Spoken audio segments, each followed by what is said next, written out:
Hi, my name is Paul Sokoloff, and I'm a botanist at the Canadian Museum of Nature in Ottawa, Ontario, Canada, where I'm a settler on unceded Algonquin Anishinaabe lands.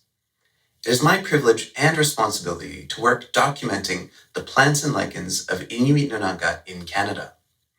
Through building a collection of preserved botanical specimens, our team at the museum can inform current and future generations about the past and present state of biodiversity in an ecosystem seeing rapid change. While we are working to better share data and opportunities, museums themselves are inherently colonial. It is critical that we continue the work of bettering ourselves to ensure that past mistakes are not repeated, and that cycles of scientific expansionism and extractive practices in research end with us. We must continually strive for a better beginning.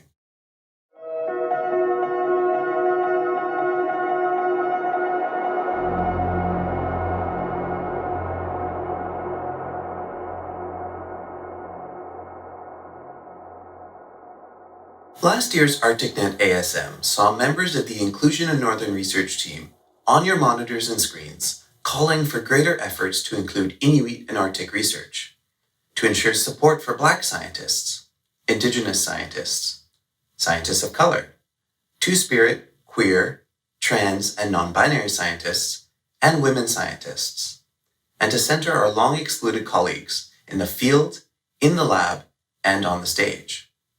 But these calls are not new.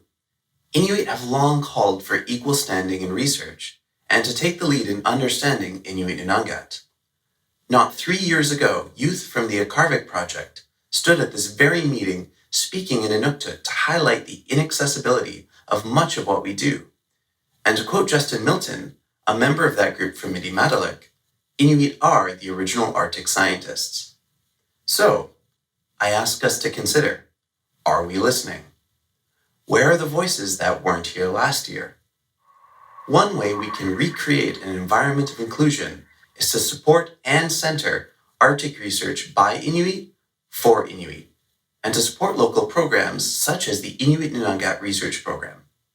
I'm asking, how will we support such critical programs on their own terms?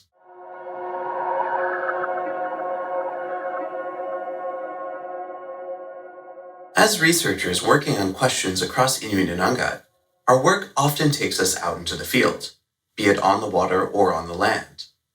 This work can be incredibly fulfilling, and it is often a yearly highlight for many researchers.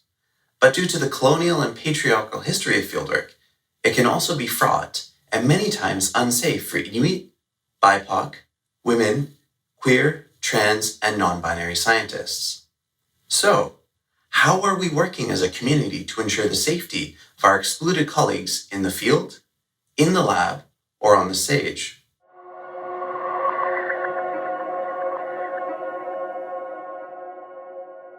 Groups like Polar Impact, the Canadian Black Scientist Network, Out in the Field, Women in Polar Science, Pride in Polar Research, and so many others have highlighted these situations and provided toolkits for safety and justice in our spaces. So, I'm asking you, will we use these tools, and will we amplify these important groups?